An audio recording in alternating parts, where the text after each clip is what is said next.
2 मई 2021 अपने आप में एक खास दिन बन जाता है।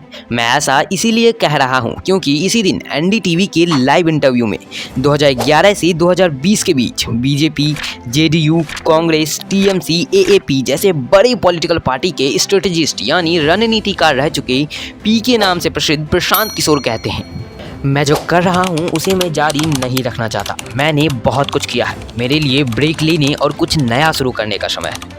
मैं स्थान छोड़ना चाहता हूँ। यह समय है रियल मास्टर द पीपल के पास जाने का और चीज़ों को ग्राउंड लेवल पर समझने का। लाइव इंटरव्यू में यह बात कहकर प्रशांत किशोर ने एक बात तो क्लियर कर दी थी, वो कुछ नया करने वाले हैं। और क्या नया करने वाले हैं यह बात आपको इस वीडियो के दूसरे पार्ट में बिल्कुल क्लियर हो जाएगा। इस बात को आसानी से समझने के लिए हमने इस वीडियो को 2 पार्ट में बांटा है।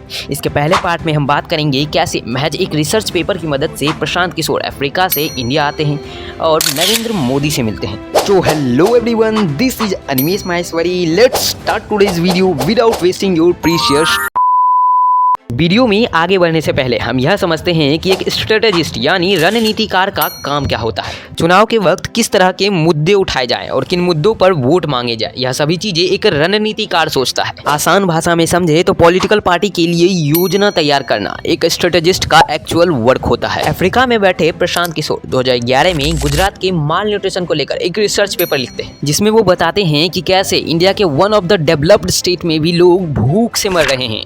यह रिसर्च पेपर पब्लिश होने के बाद इतनी वायरल होती है कि उस समय के गुजरात के चीफ मिनिस्टर नरेंद्र मोदी तक पहुंच जाती है। जिसके बाद नरेंद्र मोदी प्रशांत किशोर से कहते हैं, अगर आप वाकई में बदलाव लाने की सोच रखते हैं तो शिकायत करना छोड़कर समाधान पे फोकस क्यों नहीं करते। मैं आपको इस पर काम करने के लिए इन्वाइट करता हूँ। आप आइए और गुजरात में आकर ग्राउंड लेवल पे काम करिए। जिसके बाद क्या था, प्रशांत झट से इंडिया आते हैं और गुजरात के माल न्यूट्रिशन पे वर्क करना स्टार्ट कर देते हैं। प्रशांत किशोर सुर्खियों में तब आते हैं जब उन्होंने CAG यानी सिटीजन फॉर अकाउंटेबल गवर्नमेंट की मदद से मोदी को पूर्ण रूप से लोकसभा में जिताकर प्रधानमंत्री बनाते हैं। जिसके कुछ समय बाद ही प्रशांत किशोर बीजेपी छोड़ देते हैं, जिसके पीछे का कारण लेटरल एंट्री बताया जाता है। प्रशांत किशोर इंडिया में लेटरल एंट्री लाना चाहते थे, जिसके अंदर बच्चे 12th के बाद कॉलेज या यूनिवर्सिटी में डायरेक्ट सेकेंड ईयर में एडमिशन करा सकते थे। जब नरेंद्र मोदी प्रधानमंत्री बनने के बाद लेटरल एंट्री पर ज्यादा इंटरेस्ट नहीं दिखाते, तब प्रशांत किशोर धीरे धीरे नरेंद्र मोदी से दूर हो जाते हैं। जिसके बाद अगले 10 साल में प्रशांत किशोर जेडीयू, कांग्रेस, टीएमसी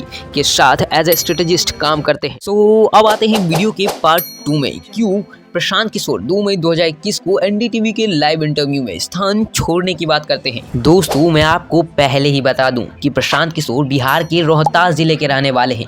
वर्तमान में प्रशांत किशोर पद यात्रा कर रहे हैं, जिसमें वह बिहार के कोने कोने तक जाएंगे। उन्होंने यह पद यात्रा पश्चिम चंपारण के गांधी आश्रम से शुरू किया, जो अगले 1.5 सालों में पूरे बिहार जाएगी। यह पद यात्रा 3500 किलोमीटर की होगी, जिसमें प्रशांत किशोर बिहार के गाँव-गाँव तक जाएंगे और समस्याओं को सुनेंगे। और अगर वर्तमान की बात की जाए तो 483 दिनों में 1285 पंचायतों में पद यात्रा पूरी हो चुकी है और अगले 1 सालों में पूरे बिहार में यह पूरी होगी। और बात रही कुछ नया करने की, तो हो सकता है प्रशांत किशोर जन सुराज नाम की पार्टी से आगामी बिहार के चुनाव में दिखे। तब तक के लिए साइन ऑफ करता हूँ। Thank you very much. मिलते हैं अगले वीडियो में।